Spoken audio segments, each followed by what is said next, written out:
تو ان کے 2 باغات تھے، انہوں نے کہا میرا ایک باغ تم لے لو، اور میرے 2 گھر ہیں تو ایک گھر تم لے لو، اور میری 2 بیویاں ہیں تو ایک کو میں طلاق دے دیتا ہوں، تم ان سے نکاح کر لو۔ السلام علیکم، میرا نام ہے کامران احمد۔ اکثر آپ مجھے فیس بک، یوٹیوب، ٹک ٹاک میں دیکھتے رہتے ہیں۔ ماشاءاللہ جی، آج ہمارا چھٹا رمضان ہے،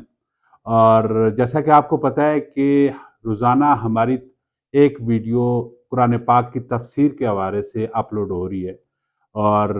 پروفیسر وقاص صاحب ماشاءاللہ اس کے اوپر بات چیت کر رہے ہیں، جو اللہ تبارک و تعالیٰ نے قرآن پاک میں ہمیں اور آپ کو میسج دیا ہے۔ تو پروفیسر وقاص صاحب ہمیں آسان الفاظوں میں وہ میسج سمجھا رہے ہیں، اور ان کے اس میسج سے ہم بھی سیکھیں گے اللہ تبارک و تعالیٰ کے حکم سے، اور آپ بھی سیکھیں۔ تو پروفیسر وقاص صاحب سے سب سے پہلے تو السلام علیکم سر۔ وعلیکم السلام ورحمۃ سنائیں جی، کیسا جا رہا ہے رمضان؟ آج چھٹا رمضان ہے، اللہ۔ کیسی صورتحال ہے؟ الحمدللہ، اللہ کا شکر ہے۔ تو چھٹے پارے پہ اللہ تبارک و تعالیٰ آپ کو، ہمیں اور ہمارے ویورز کو، مسلم امہ کو کیا میسج دینا چاہ رہے ہیں؟ بسم اللہ الرحمن الرحیم۔ جی، چھٹا پارہ یہ سورہ نساء اس میں کنٹینیو کر رہی ہے، اور سورہ نساء میں یہاں جو آخری یہ جو حصہ ہے جو چھٹے پارے میں، اس میں اہل کتاب سے اللہ تعالیٰ مخاطب ہے، اور انہیں بتایا جا رہا ہے کہ انہوں نے اللہ تعالیٰ کو دی گئی، اللہ نے جو دی تھی انہیں ہدایات، انہوں نے اس کو فراموش کر دیا۔ پھر یہود یہ کہتے تھے کہ انہوں نے حضرت مسیح علیہ السلام کو قتل کیا، تو اللہ تعالیٰ ان کی اس دعوے کی تردید کر رہا ہے، اور ہمیں بتایا کہ حضرت مسیح علیہ السلام کو یہود قتل کرنے میں ناکام ثابت ہوئے تھے، اللہ تعالیٰ نے انہیں اوپر اٹھا لیا تھا اور ان کو محفوظ کر لیا تھا۔ پھر اللہ تعالیٰ عیسائیوں کے عقیدے کی بھی تردید کرتے ہیں کہ وہ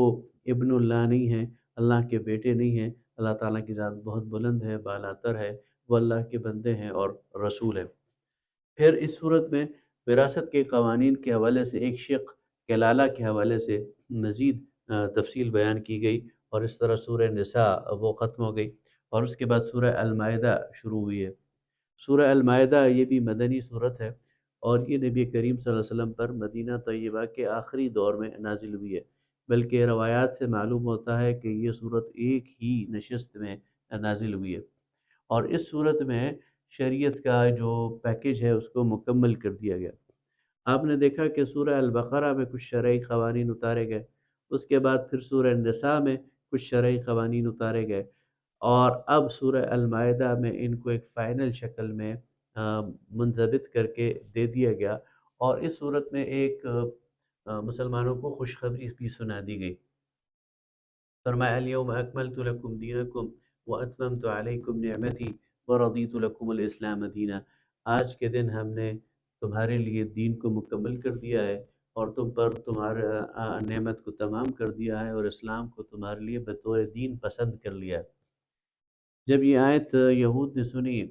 تو حضرت عمر کا دور تھا غالباً، تو انہوں نے کہا کہ یہ آیت اگر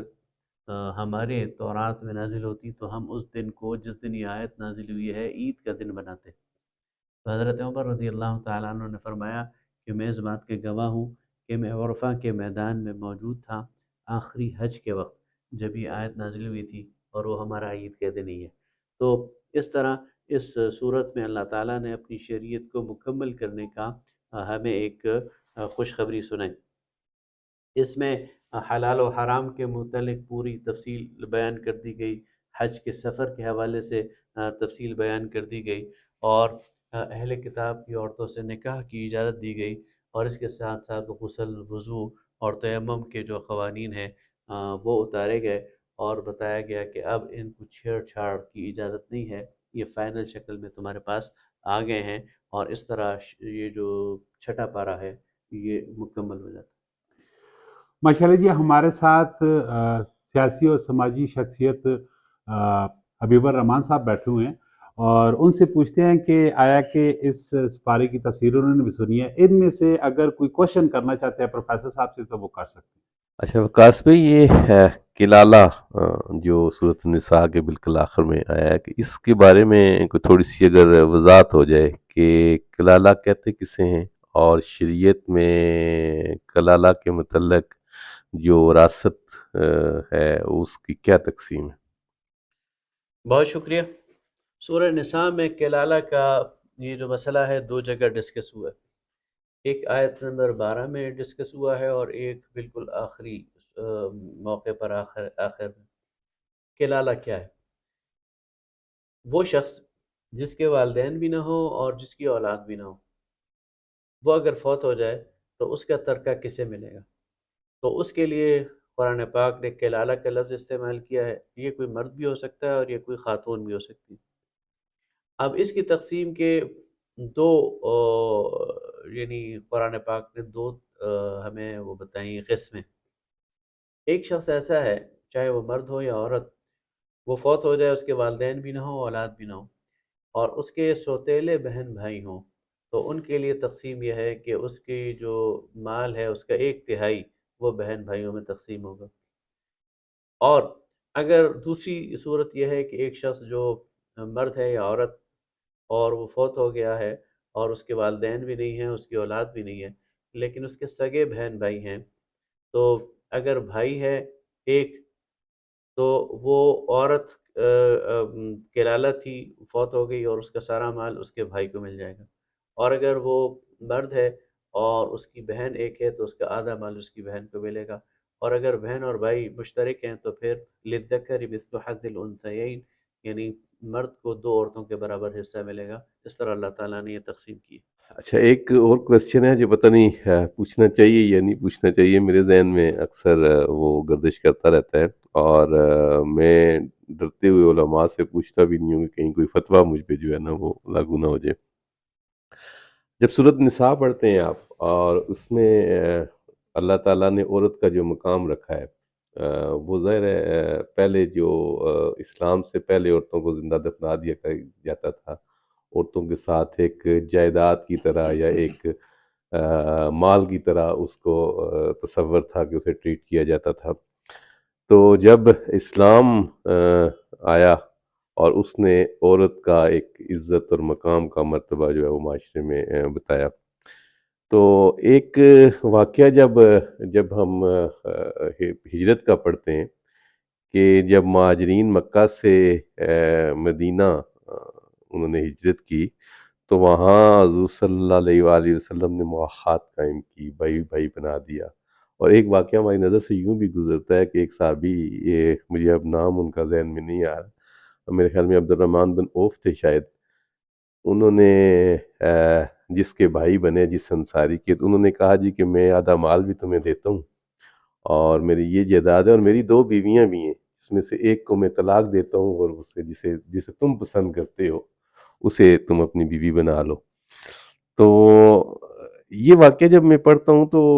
ظاہر ہے عورت کے بھی اپنے ایک جذبات ہوتے ہیں اور ایک اپنی وہ اس کی شخصیت ہوتی ہے، تو کیا یہ اس لحاظ سے کوئی ٹھیک یہ واقعہ ہے یا ٹھیک بات ہے کہ ایک عورت کو بھی پھر اسلام کے بعد بھی اسی طرح سمجھا جائے کہ جیسے وہ کوئی مال ہے جسے ہم آدھا کر رہے ہیں اور آدھا کسی کو دے رہے ہیں؟ اس حوالے سے ہم آپ کیا کہتے ہیں؟ ہاں، یہ جس واقعے کی طرف آپ نے اشارہ کیا ہے، یہ ایک تو ہجرت کے بالکل بعد کا ہے۔ اس وقت اسلامی شریعت اتر رہی تھی اور ابھی مکمل نہیں ہوئی تھی۔ دوسری بات یہ ہے کہ آپ نے واقعہ شاید نامکمل پڑھا ہے۔ یہ اصل میں حضرت عبد الرحمن بن عوف کا ہی ہے غالباً، کہ وہ مہاجر تھے اور ان کا جن انصاری سے پیچ اپ کرایا گیا اور ان کا بھائی بندی قائم کی گئی، تو ان کے 2 باغات تھے، انہوں نے کہا میرا ایک باغ تم لے لو، اور میرے 2 گھر ہیں تو ایک گھر تم لے لو، اور میری 2 بیویاں ہیں تو ایک کو میں طلاق دے دیتا ہوں، تم ان سے نکاح کرو۔ لیکن یہ آفر تھی، اور یہ ایک انصاری بھائی کی طرف سے ایک جذبے کا اظہار تھا، لیکن حضرت عبد الرحمن ابن عوف نے یہ تینوں آفرز شکریہ کے ساتھ قبول نہیں کی، اور میں بتا رہا ہوں، اور انہیں کہا کہ اللہ تعالیٰ تمہارے مال میں، اولاد میں، خاندان میں برکت دے، مجھے صرف بازار کا راستہ دکھا دو۔ اور حضرت عبد الرحمن بن عوف نے ان پر ڈپینڈ ہونا پسند نہیں کیا، اور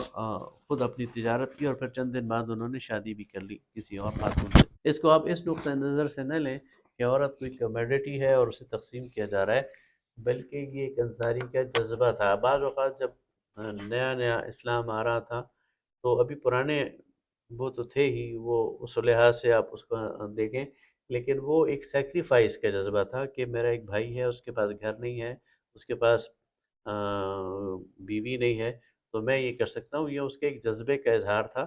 اس کو نگیٹو معنوں میں میرا خیال میں نہیں لینا چاہیے کہ اس نے خاتون کو کوئی کموڈٹی سمجھا اور اس کو تقسیم کرنے کی بات کی۔ یہ ان کے ایک دل کی ایک سمجھ لیں جذبہ تھا، جس کو دوسری طرف سے قبول بھی نہیں کیا گیا، اور قبول اسی لیے نہیں کیا گیا کہ وہ سنت سمجھتے تھے،